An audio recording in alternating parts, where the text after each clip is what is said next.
Hello दोस्तों, कैसे हैं आप सब। अ, आपका एक बार फिर से स्वागत है आपके अपने यूट्यूब चैनल टैक्स डिजिटल पर। दोस्तों, एक बड़ा ही कॉम्प्लिकेटेड सा क्वेश्चन लोगों के दिमाग में आता है, सर आईएफएफ और जीएसटी आर वन के बीच में क्या डिफरेंस है। आईएफएफ हमें फाइल करनी है या नहीं करनी है, कब तक करनी है। तो ये लोगों को क्लियर नहीं है।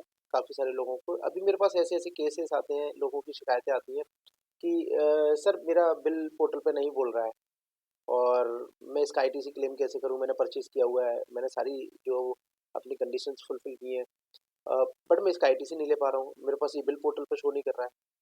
तो आगे से जवाब आता है कि आपने सर, हमारा तो सर क्वार्टरली है, अपना तो 3 महीने में एक बार जाता है, अपना बिल अभी नहीं आया, अपना बिल 3 महीने के बाद आया।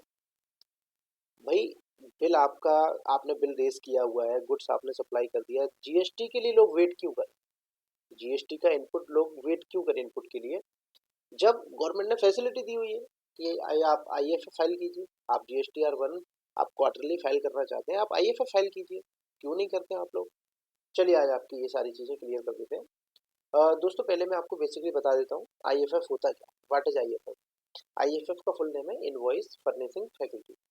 इनवॉइस फर्निशिंग फैसिलिटी इसका नाम है, जिसको ये एक्चुअल में जीएसटीआर वन की तरह ही सेम होता है, बट इसमें it has less tables than GSTR one. GSTR one की तुलना में इसमें कुछ टेबल्स कम होती है, जैसे कि H S N B to C की डिटेल, डॉक्यूमेंट समरी एक्सेट्रा। ये सब चीज़ें आपको जो वो H S N B to C detail, document summary, ये सब आपको जो वो इसमें नहीं भरनी होती है आईएफएफ में। ये जीएसटीआर वन में कंपलसरी होता है, बट यहाँ पे आईएफएफ के लिए कंपलसरी नहीं होता है। Who can file it, those who have opted quarterly option. जिन्होंने क्वार्टरली का ऑप्शन सिलेक्ट किया हुआ है वो इसको फाइल कर सकते हैं। बट मैं आपको पहले मतलब एक बार बता देता हूँ कि ये मैंडेटरी नहीं किया है गवर्नमेंट ने, इसको ऑप्शनल रखा हुआ है। ऑप्शनल है ये चीज़, आप इसको दिमाग में नोट कर लीजिए। कोई कंपलसरी नहीं है इसको फाइल करना। अभी जैसा मैं आपको केस बता रहा था, ये उन्हीं लोगों के लिए होता है, गवर्नमेंट ने रिलैक्सेशन दी हुई है, कंपलसरी पार्ट है नहीं, हम इसको नहीं भरेंगे।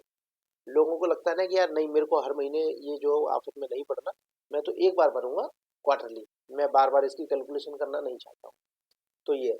लेकिन मैं कहूँगा आपसे कि आप, अगर आपके सप्लायर के साथ कोई दिक्कत आती है तो आप उसका रिटर्न मंथली मंथली उसको पोर्टल पर शो करें, उसके लिए आप आईएफएफ फाइल जरूर करें। ठीक है। सर इसकी ड्यू डेट क्या होती है, तो इसकी ड्यू डेट के बारे में बात कर लेते हैं।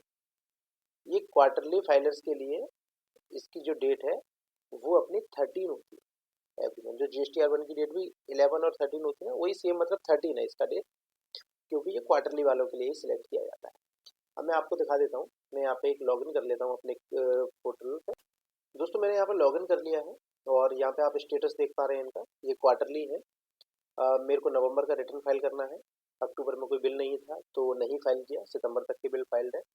नवंबर में इनका डेट 13/12 आ रहा है, यहाँ पे देख पा रहे हैं आप। ऑप्शनल भी है, मैंने आपको जैसा बताया ऑप्शनल है, इसको फाइल करना कंपलसरी नहीं होता है।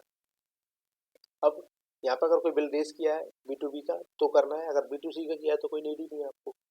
तो इसके लिए नवंबर का मेरे को यहाँ पे फाइल करना है। ये तो अपनी क्वार्टरली का हो गया। अब मैं आपको एक मंथली वालों का भी दिखा देता हूँ। ये दोस्तों ये मंथली है, इनका मंथली है। इनका हर महीने का रिटर्न बराबर जा रहा है। नवंबर का रिटर्न इनका जाना है, जिसकी डेट आ रही है 11। ये मंथली। ठीक है। अब मैं आपको डिफरेंस दिखा देता हूँ कि इसमें डिफरेंस होता है क्या। डैशबोर्ड पर कंटिन्यू करेंगे, फाइल रिटर्न पर जाएंगे। मैं यहाँ से नवंबर का मंथ सिलेक्ट कर लेता हूँ।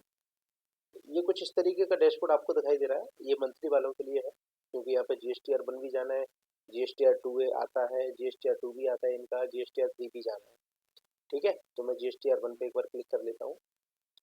अब यहाँ से शुरू होता है असली गेम। ये जीएसटीआर वन है। ठीक है।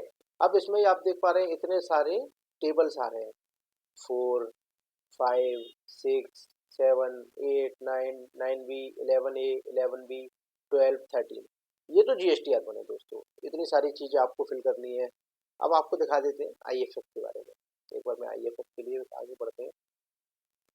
सेम प्रोसेस है, कुछ अलग से फॉलो नहीं करना है, सेम प्रोसेस फॉलो करना है आपको यहाँ तक आने में। ये देखिए यहाँ पर साफ साफ लिखा हुआ है एंड डेट 13/12/2023, उसके बाद ये एक्सपायर्ड हो जाता है। ऑप्शनल है, कोई कुछ ज़्यादा कुछ करना नहीं है। क्लिक करके आगे बढ़ लेते हैं। ये देखिए दोस्तों, सिर्फ दो ही टेबल आ रहे हैं यहाँ पे, table 4 and table 9B credit debit note की, वो भी रजिस्टर्ड के केस में B2B होगा तो ही आएगा, उससे पहले नहीं आएगा। ठीक है, अब B2B है यहाँ पे इनवॉइसेस में, तो यहाँ पे मेरे को इनवॉइसेस ऐड करना है, यहाँ पे मेरे को डेबिट और क्रेडिट नोट ऐड करना है। ये तो मेरा GSTR सॉरी IFF के लिए काम हो गया। यहाँ पे मुझे इनवॉइसेस सेट करना है, यहाँ पे मुझे क्रेडिट नोट की डिटेल डालनी है, ये मेरा IFF के लिए हो गया। और इजीली यहाँ पे आप जो एंटर करके, अगर कोई 1 या 2 बिल है आपके पास, अगर टैली डेटा नहीं है, क्लाइंट के बिल भेजे हुए, तो आप यहाँ से जो ऐड रिकॉर्ड कर सकते हो, ऐड रिकॉर्ड पर जाके आप जो पूरा बिल आप इसका ऐड कर सकते हो। यहाँ पे बिल शो करने लग जाता है, डेबिट क्रेडिट नोट अगर हैं तो डाल दीजिए, नहीं तो जनरेट समरी पे क्लिक करके और IFF को आप फाइल कर सकते हैं। अब आते हैं हम GSTR1 के मंथली रिटर्न पे।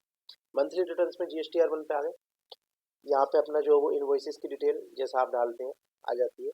B2C की डिटेल, लार्ज इन्वॉइस अगर कोई है 2.5 लाख से ऊपर तो वो यहाँ पे आ जाता है। एक्सपोर्ट इन्वॉइस, B2C की अदर की डिटेल स्टेट वाइज जाती है, B2C में डिटेल आपको पता होगा। ये सारी चीज़ें आपने जो B2C में डाल दी। ठीक है, क्रेडिट डेबिट नोट यहाँ पर डाल दिए।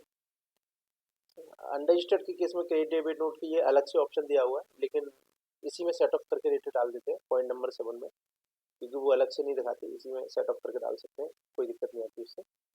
और ये अपना आ गया, इसमें HSN भी इसमें मैंडेटरी है, HSN देना होता है या डॉक्यूमेंट समरी भी देनी होती है। तो अभी मैंने आपको बताया HSN, डॉक्यूमेंट समरी, B2C, आप इन तीनों चीज़ों से बच जाओगे।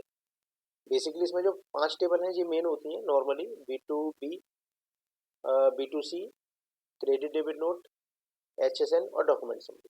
ठीक है, ये बेसिकली 5 चीज़ें होती हैं। बाकी तो लोगों के केस में, जिसके केस में यूज होता है वो बाकी टेबल्स भी यूज होती है, नॉर्मली केस में नहीं होता है। ठीक है, तो यहाँ से जो वो आपको B2B भी डालना है, B2C भी डालना है, क्रेडिट डेबिट नोट भी डालना है, HSN, डॉक्यूमेंट समरी।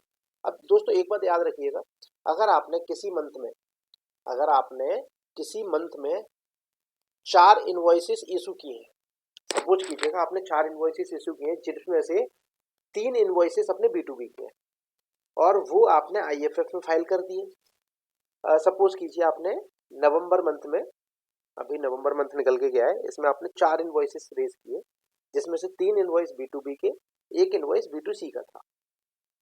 तो आपने 3 इन्वॉइस B2B के नवंबर के मंथ में IFF में आपने फाइल कर दिए। ठीक है, समझ में आता है। अब B2C का इन्वॉइस है, वो तो IFF में जाएगा नहीं, उसको साइड कर दीजिए। अब आते हैं दिसंबर में। दिसंबर में आपने कोई बिल रेज नहीं किए। ठीक है, अब उसके बाद जब दिसंबर का जो रिटर्न जाना है वो क्वार्टरली जाता है, ये तो अब आपका अक्टूबर, नवंबर, दिसंबर, ये Q3 है, इसका रिटर्न आपका जाएगा 13 जनवरी को। तो 13 जनवरी तक अपना जो ये रिटर्न जाएगा, इसमें अपने क्या करना है, जो B2B की डिटेल आप डाल के आए हैं, नवंबर मंथ में आपने 3 इनवॉइस रेज किए थे B2B के, उनको आपने IFF में फाइल कर दिया था, तो उनको आपको GSTR1 में शो नहीं कराना है। वो ऑलरेडी आप शो करा चुके हो, तो उसको शो नहीं कराना है। आपने सिर्फ B2C की डिटेल डालनी है, HSN की डिटेल डालनी है। HSN की डिटेल में आपके जो 4 इन्वॉइसेस थे, उन चारों इन्वॉइसेस की डिटेल डलेगी। ओके, क्लियर है? 4 इन्वॉइस की डिटेल डलेगी HSN में। डॉक्यूमेंट समरी में आपके 4 इन्वॉइस की डिटेल आएगी जो आपने इन्वॉइस रेज किए हैं। ठीक है, यानी कि HSN सॉरी GSTR1 में HSN और डॉक्यूमेंट समरी में आपका पूरा डेटा जाएगा, क्वार्टरली वाला जो भी क्वार्टर का है पूरा डेटा जाएगा। B2C में पूरे क्वार्टर का पूरा डेटा जाएगा, अनरजिस्टर्ड वाला। सिर्फ B2B और क्रेडिट डेबिट नोट जो रजिस्टर्ड है, उनके केस में जो वैल्यू हम पीछे फाइल कर चुके हैं वो वैल्यू यहाँ पे नहीं डालनी है। ये बात याद रखिएगा दोस्तों, क्लियर पॉइंट। B2B की डिटेल आप पीछे डाल के आए हैं तो वो नहीं डालेंगे, HSN में उसकी डिटेल जाएगी, डॉक्यूमेंट समरी भी देनी है। ठीक है, तो ये क्लियर, इसलिए आपका जो वो यहाँ पे डिफरेंस आएगा HSN समरी और B2C के बीच में डिफरेंस आएगा, तो कोई बात नहीं, क्योंकि वो पीछे आप डाल चुके हैं, तो बस उसको मैच कर लीजिएगा कि वो टोटल करने के बाद HSN से बराबर हो जाए। क्वार्टरली का अपना बिल का टोटल B2C और B2B माइनस क्रेडिट नोट उसका HSN के बराबर होना चाहिए। ठीक है दोस्तों, यहाँ तक क्लियर है आपको? आशा करता हूँ कि आपको सारी चीज़ें जो वो समझ में आ गई होंगी। कैसी लगी आपको मेरी वीडियो? वीडियो को लाइक कीजिए, चैनल को सब्सक्राइब कीजिए और बेल आइकन दबाना ना भूलें। Thank you.